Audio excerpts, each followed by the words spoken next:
দর্শক অনেক শুভেচ্ছা জানিয়ে শুরু করছি নিয়মিত অনুষ্ঠান আমাদের টাইম পলিটিক্স। আশা করি আপনারা সবাই ভালো আছেন।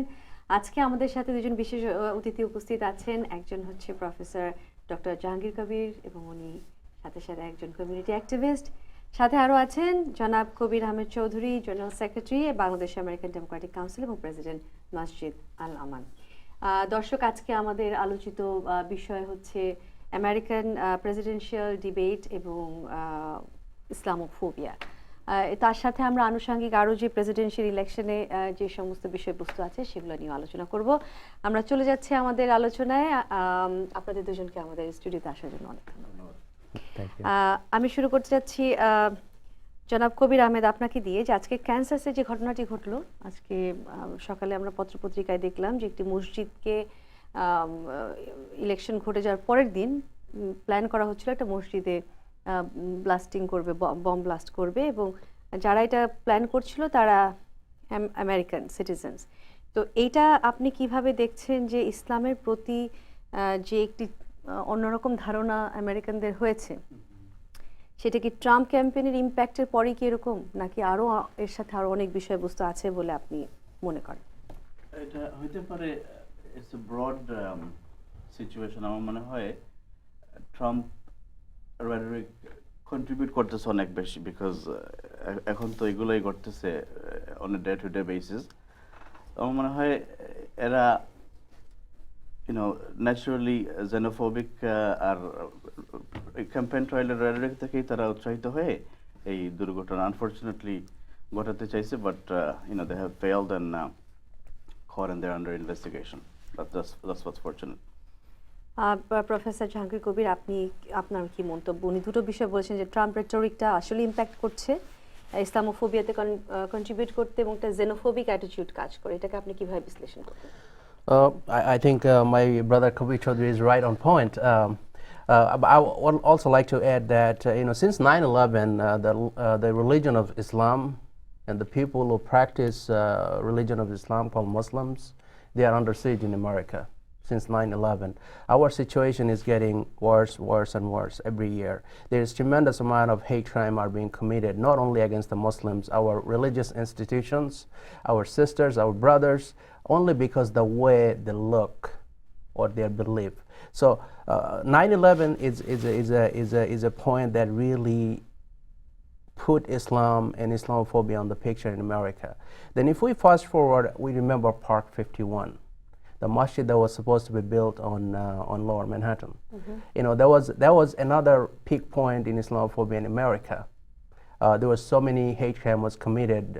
CARE New York, CARE Council on Islamic American Relations, they really keep very good record of the hate crime that are being committed against the Muslims in this country. FBI also keep records, and this record skyrocketed after Park 51. Then also after that, it subsided a little bit. Now we are seeing again because of Trump hateful rhetoric. There's tremendous amount of hate toward Muslims. It's not only Trump that contributed. Ted Cruz, we forgot about him.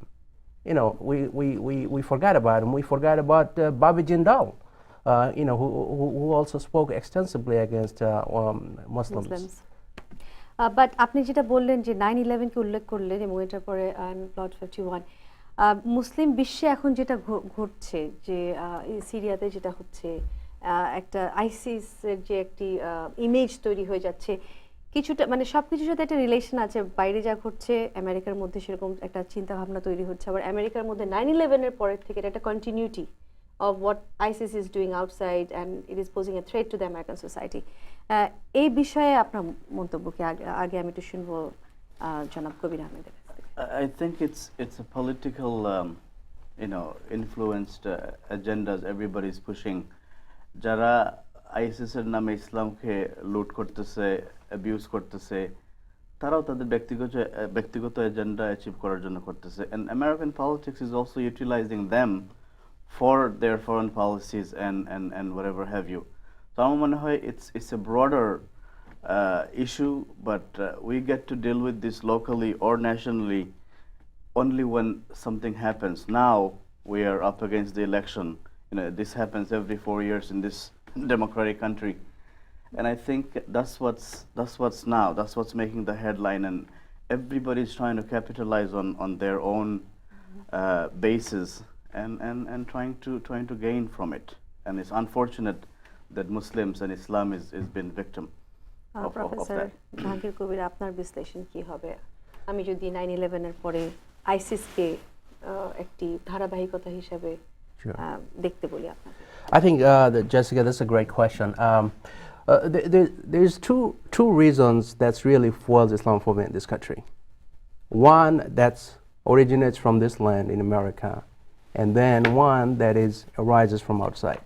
So we already talked about the issues that arise, the reasons that arise within America, the hateful rhetorics of our politicians and elected officials, and also what happens outside the United States. You mentioned ISIS is one of them. And ISIS definitely has an impact on Islamophobia in this country, because what ISIS is doing is not Islamic at all. And if you really go and look at the statistics, the victims of ISIS are more Muslims than any other religion. So I think ISIS is a travesty, and they do not represent Islam. They do not represent our ummah. They are not only they are against the humanity. They are killing Muslims, brothers and sisters. So they should be condemned in the strongest term. We will talk more about the American foreign policy. আমরা American foreign policy নিয়ে আরো অনেক আলোচনায় যাব। এর আগে একটু যদি প্রেসিডেন্সিয়াল ডিবেটের দিকে লক্ষ্য করি, গত সপ্তাহের যেটাতে হিলারি ক্লিনটন আর ডোনাল্ড ট্রাম্প অনেকটাই নিজেকে সংকুচিত করে রাখার চেষ্টা করেছেন, কিন্তু ওনার যেটা টেপ রেকর্ড ছড়িয়ে পড়েছে বিশ্ব মিডিয়াতে, সেটার জন্য তাকে অনেক জবাবদিহিতা করতে হচ্ছে, কিন্তু সেটা কোনো উত্তর ঠিক মতো পাওয়া যাচ্ছে না যে why he did what he did.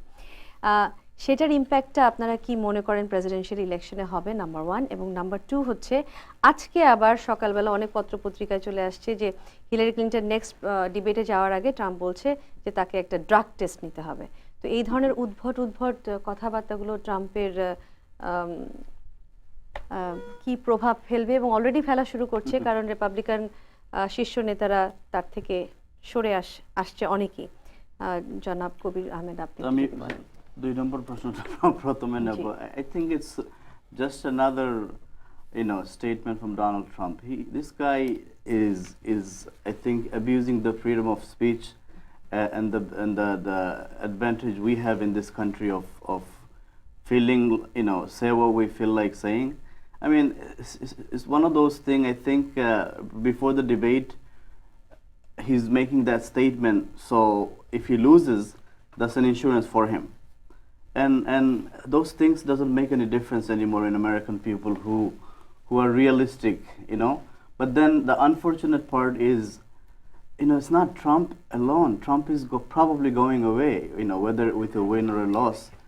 But what bothers my conscience is that there's a great percentage of people, 50% or less or whatever it is, that are supporting Trump agenda. That's what makes me worry about this American democracy a little bit more, because that's what we are dealing with as minority, as Muslims, as immigrants. And I think that's a bigger concern for me. And what was the first? First one was about the videotape. How you think that's going to affect the American presidential election? What is the magnitude, you guess? I think it has take him out of the playing field. American people, no matter how open and how whatever the lifestyle they adhere by, people family with children cannot listen to this kind of statements in television, radios, and have a conversation about the country and growth. So it's beyond thinking. Nobody expected this to happen, but again we get to see the unseen, hear the unheard of every 4 years.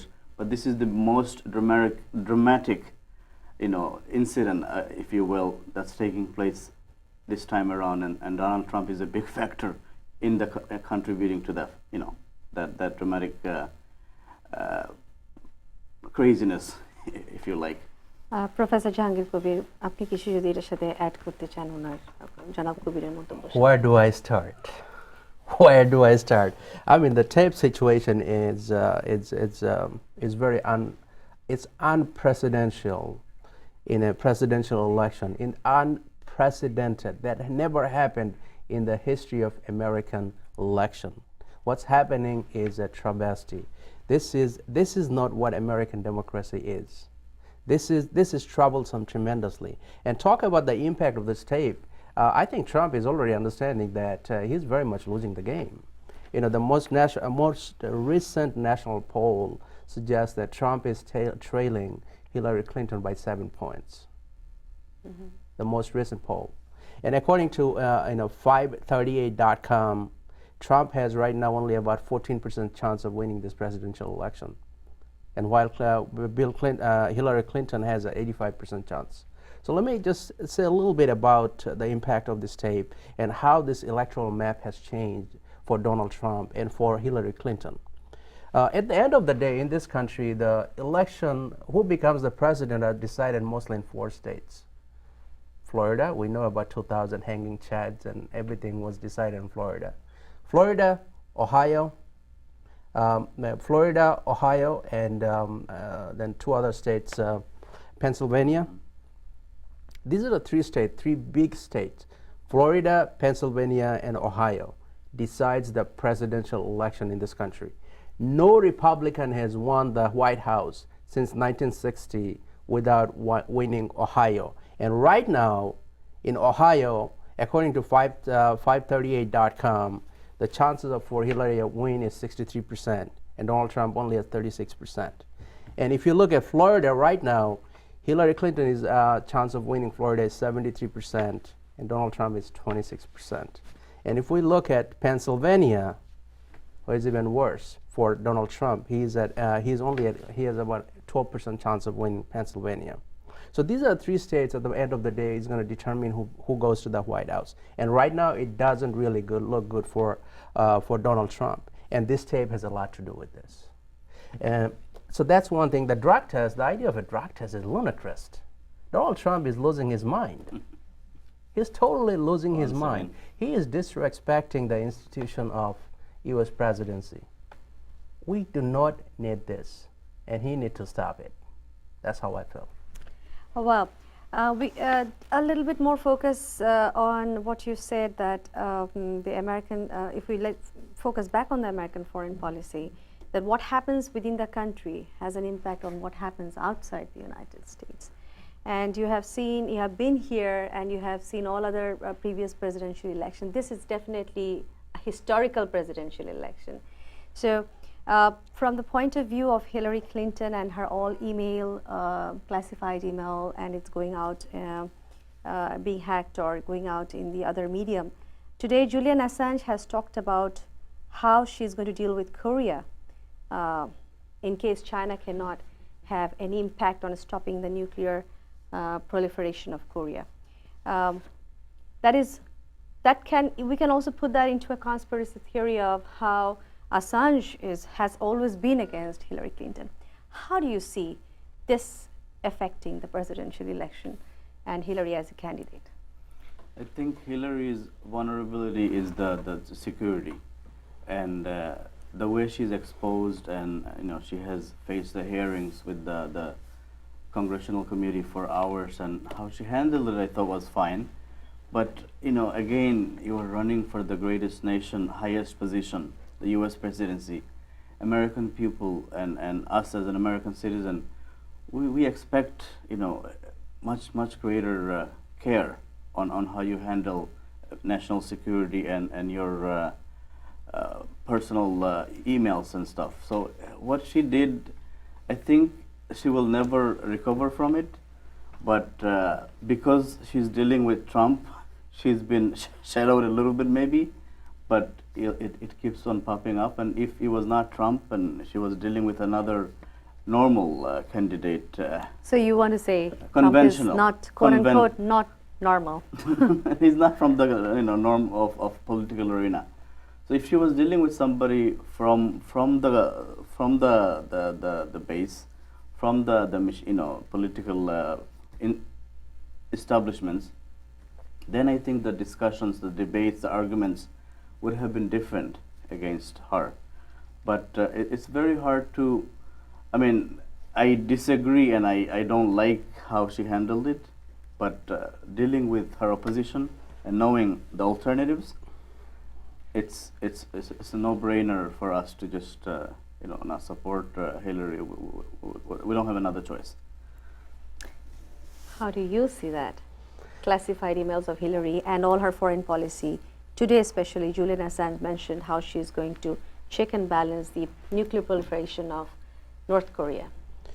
Well, this election, the last few days of this election cycle, is going to be dominated by more sex tape, more sex stories, that Donald Trump has assaulted women, and more WikiLeaks email. This is what's going to dominate this election cycle last few days. So as far as North Korea concerned, so if we can really look at where Hillary Clinton stays and where Donald Trump stands on this issue, I think we can have a better understanding. So what Hillary Clinton wants to deal with North Korea, first of all, she wants to increase sanction on North Korea. That's one thing she wants to do. And then second thing she wants to do, she wants to urge and pressure China. She wants to urge China to pressure North Korea to curtail its nuclear weapon programs. And the third thing she wants to do is she wants to bolster U.S. ballistic missile shield with allies, Japan and South Korea. So this is how she wants to deal with South Korea. And the way Donald Trump wants to deal with South Korea is also he wants to urge China to pressure North Korea to curtail its weapon program. So both agree on this and put South Korea and Japan to contribute more resources to U.S. alliance. So here's the deal. The key difference between these folks are they really want to pressure China to deal with this guy, the rogue nation that we have, creating all sort of problems. But the point, the nationalistic view of Trump comes in when he talks about that North Korea and Japan has to contribute more to the U.S. alliance. So that's what the trouble comes in. I mean, look, America is the leader of this free world. America has to take the lead. We can't be going around asking for money all across the world. We have to take the lead. And one thing I would like to say that whoever has the money probably has the bigger say in any situation. So I think if America wants to really take the lead on this issue and deal with South Korea, they really need to be leader not only in bringing the nations together to deal with this issue, also come with the pocketbook. Yeah. Also get to write the check. But also, since we are all here today, we are all Asian Americans, this takes it a step further. If, hypothetically, if Hillary is the president, next president, definitely she might take over this issue of North Korea. That is definitely going to affect the Asian region. How do you find yourself as an Asian getting Asia involved into a future chaos which we think might take place? Well, Jessica, first of all, I'd like to say that I'm a proud American. I'm a proud American Muslim. That's how I identify myself. Look, what I want to say that is anywhere there is suffering to humanity, anywhere, whether it's in South Korea, or it's in Africa or Middle East, doesn't matter where it is. At the end of the day, we are all human, and we have to care for the humanity. So, as an American Muslims, I believe that America should be there where the human sufferings are. America's leadership should be there. American might should be there. American political capital should be used in those situations. It doesn't matter who those folks are. Humanity, wherever is in trouble, that's where the American might should be there. So you are more of the Wilsonian thought of the American foreign policy. I'm not quite familiar with the Wilsonian thoughts, but if that's what it is, well, what that deals with the humanitarian Yes, aspect yes, of the American foreign policy. Mr. Kabir Chaudhry, a little bit, let's tilt our conversation to a different angle. You are a president of a masjid here, Masjid Al-Aman. Do you find, after what happened in Kansas today, it may affect other mosques all over in the United States? And if so, what are the dynamics of this I issue? think it would definitely have direct effect, and like Dr. Jahangir was saying before, that it was not only Donald Trump, it's the other candidates of different political party, mostly on the Republican side, namely Ted Cruz, Ben Carson, when they have made any statements. You know, when you speak in the free world, the whole world is, you know, waiting to hear you. I think the next day when Ted Cruz said all the mosques in the United States has to be surveillanced. In our mosque, a young 21-year-old kid came with his own camera. Right after Asr prayer, he's been roaming around. So we approached him and he said he's here to pray. We should allow him to pray and stuff. And he was taking picture. We had to, you know, take him out and call the cops. He made different stories, but the truth was that he was watching TV and he was influenced by Ted Cruz's statement. So it does affect, and I think that's why when people are seeking these highest positions, they have to really, really be careful, because they are not only representing their views, they're also going to be the president of everybody else, and it does make a difference. And I think we should play a role of being cautious, but in the same time, we got to be very effectively doing our part as an American citizen, because we are also contributing in this country locally and nationally, and you know, we shouldn't be, you know, going back or feel weak. Just gotta do our part and continue to, you know, make ourselves as proud Americans. Yeah, but what other mechanisms you think you're going to use in order to curb this threat towards the mosque, especially because people come and go from the mosque, and we have seen two in our community. We have just seen two cases of hate crime last few months. Yes, How and would it you address happened them? in our very community, and I think you cannot 100% prepare for this and say, look, you know, we have done our part, we have done X, Y, Z, and we are prepared now to prevent everything from happening. Like the incident you mentioned, this imam and his you know, friend walking together with him was killed from the back, cowardly, you know, at gunpoint. You don't expect it at a broad daylight. So this was a derivative feeling of hate, I'm sure, and you know, we could only be, you know, take precautions and just move forward and prepare ourselves. And I think at the same time, it's a part we have to play, and it'll probably take time. We have to express ourselves and explain ourselves and be open to our neighbors, other church groups maybe, and tell them who we are and what Islam is, and that will probably check and balance locally. Do you, how important it is to get yourself in your continuous process with the mainstream politicians or the mainstream incumbents, those who hold the office? Yes, we do bring them involved. We have had press conferences.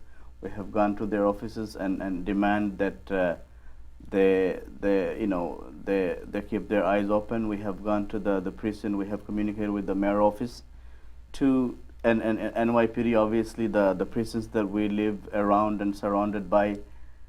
You know, I think they rise to the occasion when something happens. But I think what we have been telling them now, that look, we have to prevent things from happening. You cannot wait till an incident or a person to die, and then, you know, do whatever measures you do to handle that. But it's not just handling situations. We got to prevent them from happening, so the citizens who are living in that community could live and coexist with others in peace. I think that's what we have to focus more on. Professor Jahangir, you said you do a lot of research on different aspects of the society. Could you please explain, or you have any idea of how the community-based caucuses work in order to curb this kind of threat? And if you have any idea to put forward any examples or maybe any hypothetical issues. I think that's a really great topic to talk about, because it really touched the core of the Muslim community in the city of New York. Not even in the city of New York, in the state of New York, and in the greater country, all over the United States. It's a really, really pressing issue for the Muslims to address. And I'll agree with Brother Kabir Chowdhury. He said that there's nothing that you can do to bulletproof it. There's no such thing as 100% security in anything. We have to work with that assumption, but there's three different components that we really need to focus on to secure our masjid. Number one is what we need to do to ensure that our mosque is secured. What kind of security system we have in our masjid? Do we have a good security system? Nowadays, you can install a security system. You will have a panic button. Somebody will be monitoring from a remote place, maybe somewhere in California. $300-400 you can buy the security system. They'll monitor while you are praying, and if they see anything, they will call the police right away for you, and there will be rapid response. These are the things that we really need to think about. So the first component, that what we're doing to secure our masjid, what kind of security system we have in place in our masjid. The second component is what he talked about extensively. That you talked about Caucasus. We have to build a relationship with the folks that we are living with. Now, one of the things that, and I'm going to be very critical of our communities, we are very insulated. We love ourselves. We like to mingle ourselves. Whenever we are put in whenever we are put in a position, we have to mingle with people of other faith, other culture, we become uncomfortable. And we really need to get uncomfortable, because we need to put ourselves in those situations. And we need to build a relationship with all other communities around our masjid. So when there is a problem in our masjid, everybody will come to our aid. And when there is a problem in their community, we're going to go to their aid. And that's going to be the coalition building in our communities. And the third thing, obviously, that component that has to come in is law enforcement, their response. What is their response to secure our masjid? What we want them to do is, we don't want them coming to our masjid all the time. We do not need them. But when we have a problem, we go to them, we want them to address it, and that's it. We do not want them to send their folks in our masjid to spy on us. But when we go to them and ask for help, they need to address our issues, and they need to give us what we need. So these are three different components that we need to work on. Okay, it's time for a break. দর্শক, আমরা একটা ছোট্ট বিরতি নিয়ে নিচ্ছি, আপনারা আমাদের সঙ্গেই থাকুন. We'll just come back after the break. Thank you.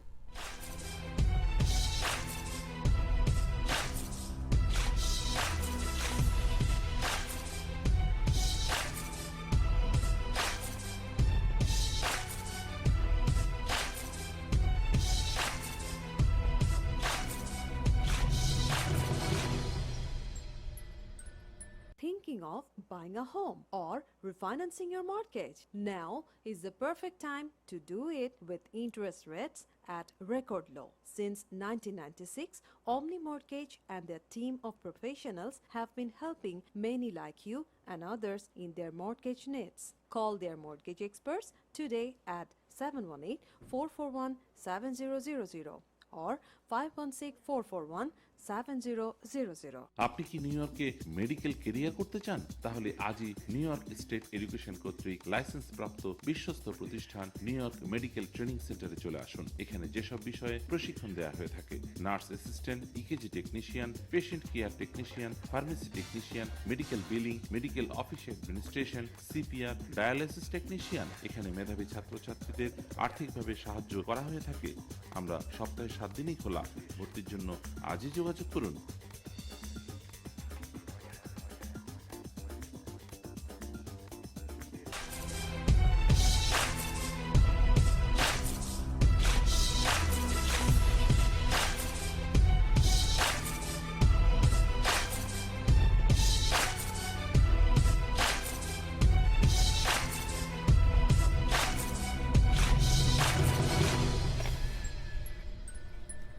দর্শক, আবারও স্বাগত টাইম পলিটিক্সে আমাদের সঙ্গে থাকার জন্য ধন্যবাদ। Thank you for staying with us. আমরা চলে যাচ্ছি আমাদের আলোচনায়। মিস্টার কবির আহমেদ চৌধুরী, আর একটি প্রশ্ন আপনার কাছে, যেটা হচ্ছে যে এই যে কিছু কথা বললেন না professor Jahangir Kabir about how to involve the community, community mainstream people with our community or any other caucuses.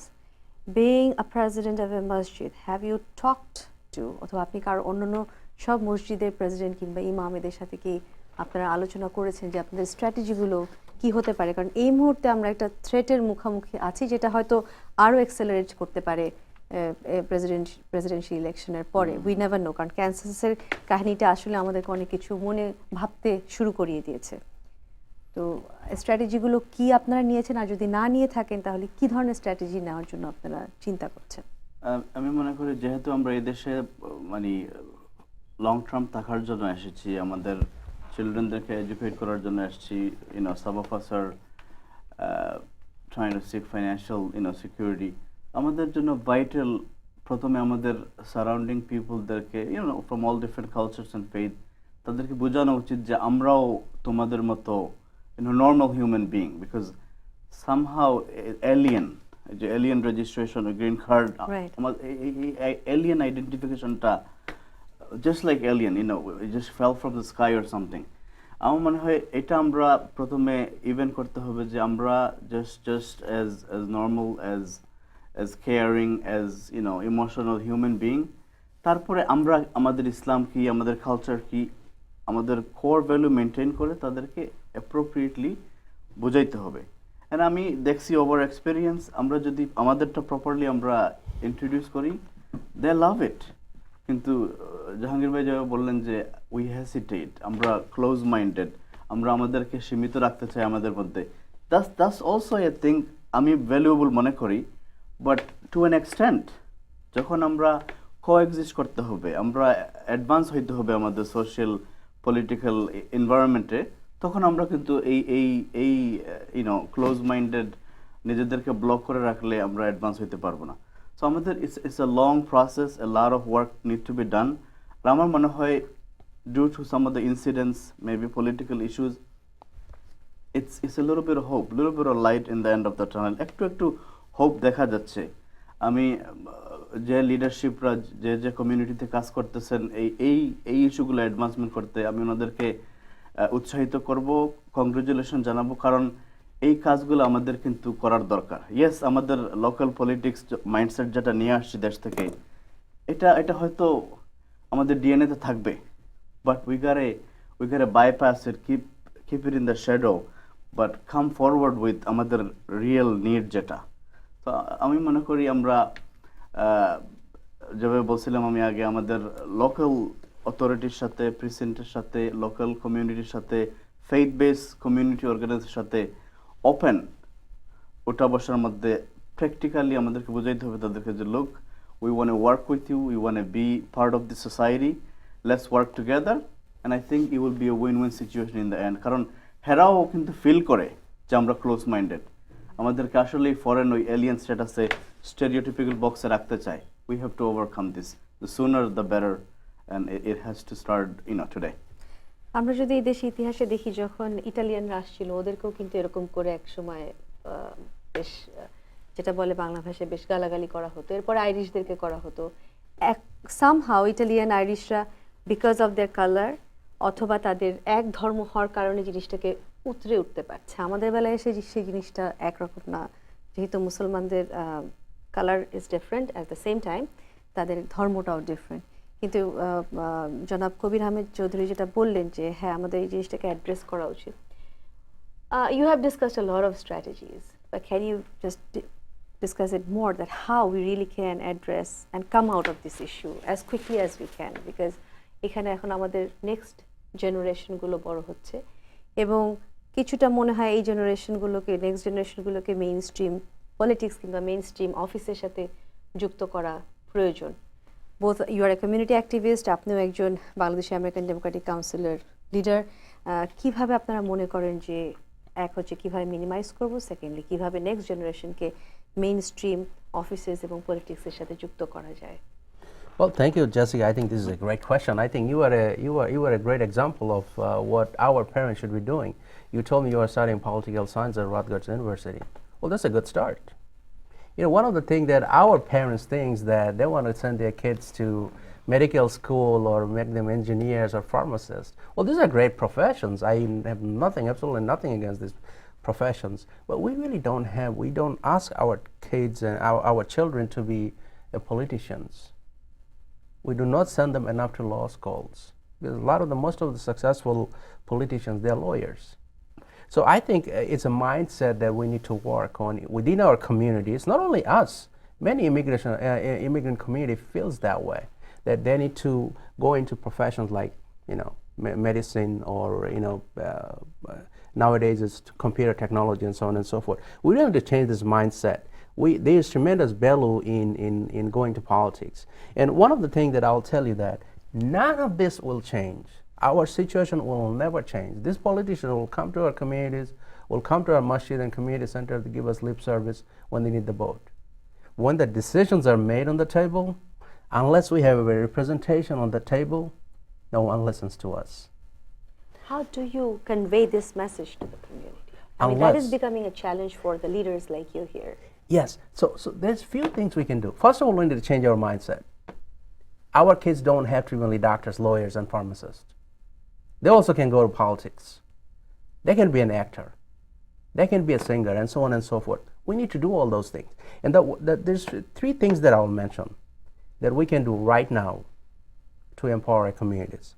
So every precinct in New York City has a precinct community council. So anything that has to do with crime in the neighborhood are being discussed there. You have direct access to the commanding officer. You have direct access to the community officers. You have direct access to the police department. You go there and attend the meetings. It's 10 meetings a year. You call the precinct, find out when the meetings is. Attend those meetings. You're going to have tremendous benefit from this to safeguard your communities, your masjid, your institutions. The second thing I'll tell you, community board. New York City has community board. In New York City, a lot of the things that happens starts at the community board. Although to be a member of the community board, you need to get appointed by an elected official, but you don't have to be a community board member to attend those meetings. Go and attend those meetings. You can actually go sign up to speak. You can go to those meetings and speak on an issue that impacts your community. This is the second thing. The third thing I would say that, we have our kids, we love our kids, they go to school, there's a PTA there. I know Kabir Chaudhry was a PTA president in one of the schools. Be involved, get involved. Find out who your council member is. Find out who your state senator is. Find out who is your state assembly member is. Find out who your Congress member is. Find out who are your U.S. state senators. Call their office. Set up meetings and talk about your community issues. You can do it. That's what they are for. They are there to support you. And guess what? Encourage your kids to go in politics. Go and seek professions. It doesn't have to be lawyers and doctors, pharmacists, and engineers. They can go to law professions. They can be an actor. They can be a singer. If you are an actor and you are a Muslim, you can influence a lot of things for the Muslims. Like Muhammad Ali is an example in the society. There are many other examples. But Mr. Kabir Ahmed Chaudhry, I would like to ask you, what he mentioned is a good point. Like, talk about all other opportunities in the mosque.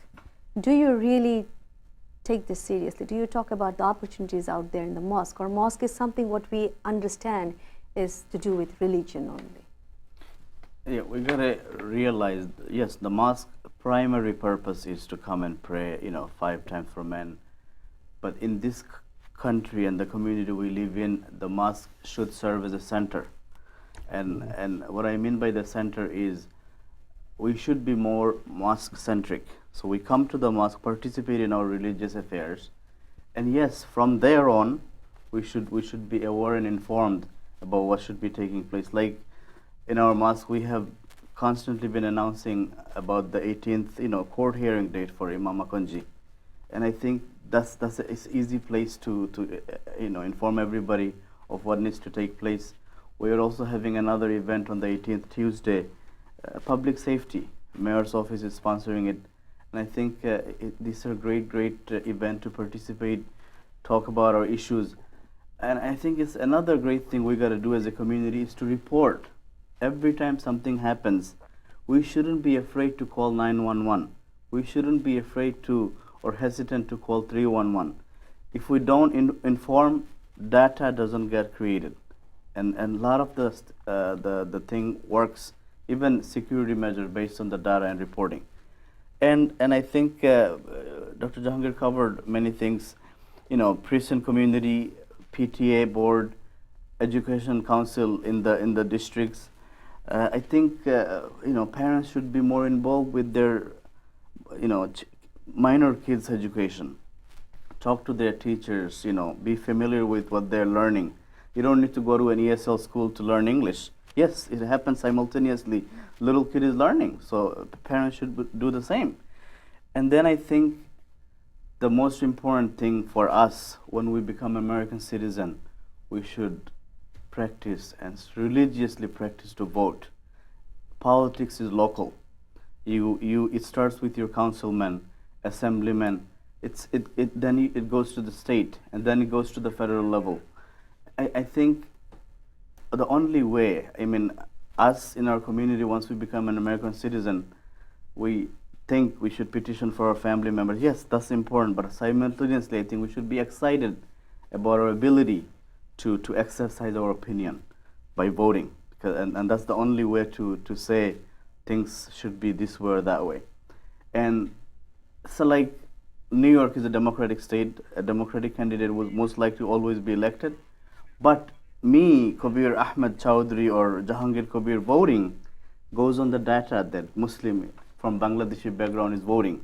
Once we have a big data created that we vote in primaries and general elections, then those elected officials, before they are elected, will come and approach us like they do to the Jewish community and say, look, I see you have a big voting block of 7,000, 8,000, 10,000 votes in my district. What do you want from us? How can we help you? What are your agendas? What are you in need of? Then we can say, look, yes, we would put together this block of vote to support you. And I'm Muslim, I'm from this culture. I have certain things and my needs are different than the Spanish community or Arab community even for that matter. And they could cater to our specifics because we demand it so. Jewish communities are minorities in this country, but they get the majority opportunities. Why? They keep themselves together, they organize, and they work strategically. Yeah, And they're religious-wise, they're Yes. organized as well as business-wise. And they're they're much they're organized. successful in every aspect of the benefit when it comes to taking from this country, and I think we should follow. We don't have to invent the wheel. We don't have to invent anything new. Just follow. We're at the end of our program, and we think it's time to wrap up. But the last question, Professor Jahangir, do you agree with him on the example that he set for the Jewish people, that they're more organized with their synagogue, they're more organized with their business, and that's why they can achieve what they achieved so far? If we set that as an example, do you think that's going to be a backlash against the Muslim society? Like, why do we need to follow them? Well, How will you I address think that? I think whenever you want to achieve something, you're gonna look for a model. And I think what Kabir Ahmed Chowdhury said has a lot of merit to it. They are extremely successful. We need to look at how they are doing, how they are building their communities. I think that's a model that we can look and try to implement within our community. I think that's an excellent idea. Thank you very much. It's really interesting to have you two on my show. দর্শক, আজকে এখানে বিদায় নিতে হচ্ছে। আমাদের সঙ্গে থাকার জন্য অনেক অনেক ধন্যবাদ। Thank you for staying with us. আগামীকাল আপনাদের সাথে আবারও দেখা হবে একই সময় একই জায়গায়। সে পর্যন্ত আপনারা সবাই সুস্থ থাকুন, ভালো থাকুন। আল্লাহ হাফেজ।